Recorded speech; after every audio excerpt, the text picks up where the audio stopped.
Friends, সবাইকে Shila's cooking চ্যানেলে স্বাগত জানাচ্ছি। আজকে আমি তৈরি করছি শুধুমাত্র ময়দা ও চিনি দিয়ে ঝটফট বিকেলের নাস্তার রেসিপি। অতিথি আপ্যায়নে ঝটফট তৈরি করে নিতে পারেন এই মজাদার পিঠের রেসিপি। আশা করছি এই রেসিপিটি আপনাদের খুব ভালো লাগবে। আর ভালো লাগলে প্লিজ চ্যানেলটা সাবস্ক্রাইব করবেন এবং অল অপশন সিলেক্ট করে আমার পাশে থাকবেন। তো চলুন মূল উপকরণে যাচ্ছি। পিঠাটি তৈরি করার জন্য আমি এখানে প্রায় 200 গ্রামের মতো নিয়েছি ময়দা। তো প্রথমে আমি এখানে অ্যাড করে দিচ্ছি সামান্য পরিমাণে একটুখানি লবণ। লবণটা দিয়ে খুব ভালোভাবে এটা মিশিয়ে নিতে হবে। এরপর আমি এখানে অ্যাড করে দেব প্রায় 3 টেবিল চামচের মতো তেল। তেলটা দিয়ে আমি খুব ভালোভাবে এটাও মিশিয়ে নিচ্ছি। আর এটা একটু সময় নিয়ে করতে হবে, এতে করে পিঠাগুলো কিন্তু মুচমুচে হবে আর অনেকটাই সফট হবে। তো হাত দিয়ে খুব ভালোভাবে মেশাতে হবে। দেখুন হাতে মুঠো করলে যেন বোঝা যায় যে একটা সুন্দর ডো তৈরি হয়েছে। এরপর আমি এখানে নরমাল তাপমাত্রার জল দিয়ে ময়দাটা মেখে নেব। জলটা আমি একটু বারে বারে দিয়ে ময়দাটা একটু খুব ভালোভাবে মেখে নিতে হবে। আর ডোটা কিন্তু নরম হবে না, একটা টাইট ডো তৈরি করে নিতে হবে। খুব ভালোভাবে মেখে নিতে হবে। তো আমার ডোটা কিন্তু রেডি। আমি উপর থেকে একটুখানি তেল ছড়িয়ে দিচ্ছি। দিয়ে এটা আমি প্রায় 10 মিনিটের মতো ঢাকা দিয়ে রেখে দেবো। এতে করে ময়দাটা সুন্দর সেট হবে। আর এর মধ্যে চিনির একটা শিরা তৈরি করে নেব। তো প্রথমে এখানে দিয়ে দিলাম 1 কাপের মতো চিনি। আর এখানে দিয়ে দেবো আমি প্রায় 1 কাপের মতো জল। খুব ভালোভাবে মিশিয়ে নেব। আর এখানে আমি দিয়ে দিচ্ছি 3 থেকে 4টি সাদা এলাচ, সুন্দর একটা ফ্লেভারের জন্য। তো এই পর্যায়ে আমি প্রায় 3 থেকে 4 মিনিটের মতো চিনির শিরাটা খুব ভালোভাবে ফুটিয়ে নেব। নেওয়ার পর আমি এখানে অ্যাড করে দেব একটা লেবুর রস। এতে করে চিনিটা কিন্তু জমাট বেঁধে যাবে না।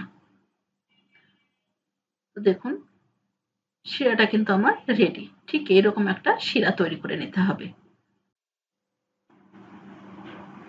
এরপর পিঠাটা তৈরি করে নেব। তো ময়দাটা কিন্তু আমার একদম সুন্দর সেট হয়ে গেছে। আমি একটুখানি হাত দিয়ে ভালোভাবে মেখে নিচ্ছি ময়দাগুলো। এরপর ছোট একটা লেচি কেটে নেব। নিয়ে গোল করে একটা শেপ দেব। দিয়ে আমি একটা রুটি তৈরি করে নেব। তো এর জন্য আমি এখানে একটুখানি দিয়ে দিচ্ছি ময়দা। দিয়ে আমি রুটিটা বেলে নিচ্ছি। লম্বা একটা রুটি তৈরি করে নিতে হবে। রুটিটা কিন্তু খুব বেশি মোটা হবে না, আবার খুব বেশি পাতলাও হবে না। ঠিক এরকম একটা রুটি তৈরি করে নিতে হবে। এরপর চাকু দিয়ে আমি দেখুন লম্বা করে একটা দাগ টেনে দিচ্ছি। আর দাগটা কিন্তু একবারে মাথা থেকে না, মাঝখান থেকে কেটে নিতে হবে। তো সবগুলো অংশ সমানভাবে যাতে ভাজা যায়, এই জন্য সবগুলো দাগটাই সমানভাবে কেটে নিতে হবে। এরপর এক সাইডটা ধরে সবগুলো মুখ বন্ধ করে দিতে হবে। তো সবগুলো মুখ একসঙ্গে বন্ধ করে দিচ্ছি, এই জন্য এই পিঠাটির নাম দিয়েছি আমি পরিবন্ধন। সবগুলো বন্ধন ঠিক একভাবে মিশে যাবে। তো এরপর মুখটা খুব ভালোভাবে বন্ধ করে দিতে হবে। তো আমি আরো একটা পিঠা তৈরি করে দেখাচ্ছি। দেখুন প্রথমে একটা লম্বা শেপ দিতে হবে। এরপর সবগুলো মুখ খুব ভালোভাবে বন্ধ করে দিতে হবে। এটা খুবই সহজ, আপনারা সহজে এটা তৈরি করে নিতে পারেন। এটা কিন্তু অনেকটাই টেস্টি।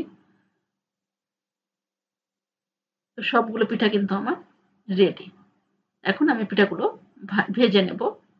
এজন্য আমি এখানে প্যানে তেল হাই হিটে গরম করে নিয়েছি। এরপর আমি পিঠাগুলো দিয়ে দিচ্ছি।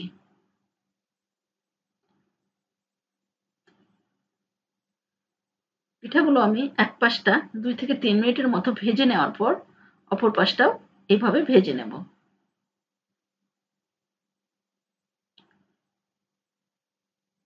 এভাবে আমি প্রায় 4 থেকে 5 মিনিটের মতো এপাশ ওপাশ করে পিঠাগুলো খুব ভালোভাবে ভেজে নেব। এতে করে পিঠাগুলো মুচমুচে হবে এরপর ঠিক যখন এরকম একটা ব্রাউন কালার হয়ে আসবে তখন পিঠাগুলো উঠিয়ে নিতে হবে। তো সবগুলো পিঠা আমার ভাজা হয়ে গেছে, আমি পিঠাগুলো উঠিয়ে নিচ্ছি।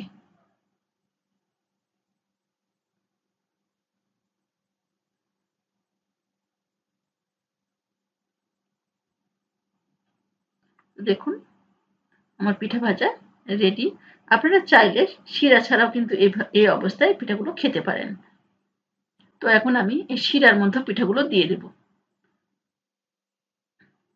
দিয়ে আমি প্রায় ৩ থেকে ৪ মিনিটের মতো একটু জাল করে নেব। এতে করে শিরার রসগুলো খুব ভালোভাবে পিঠার মতো মিশে যাবে। নাড়তে নাড়তে কিন্তু চিনিটা শুকিয়ে যাবে। এরপর আমি গ্যাসটা বন্ধ করে দিচ্ছি। দেখুন চিনির রসটা কিন্তু শুকিয়ে গেছে। সবগুলো রস কিন্তু পিঠা টেনে নিয়েছে। তো আমার কিন্তু পিঠাটা একদম রেডি। দেখুন এটা কিন্তু খেতে খুব ভালো লাগে। আর এটা কতটা মুচমুচে দেখুন। আশা করছি এই রেসিপিটি আপনাদের খুব ভালো লেগেছে। ভালো লাগলে অবশ্যই লাইক, কমেন্ট এবং শেয়ার করবেন। তো আজ এ পর্যন্তই। ভালো থাকবেন।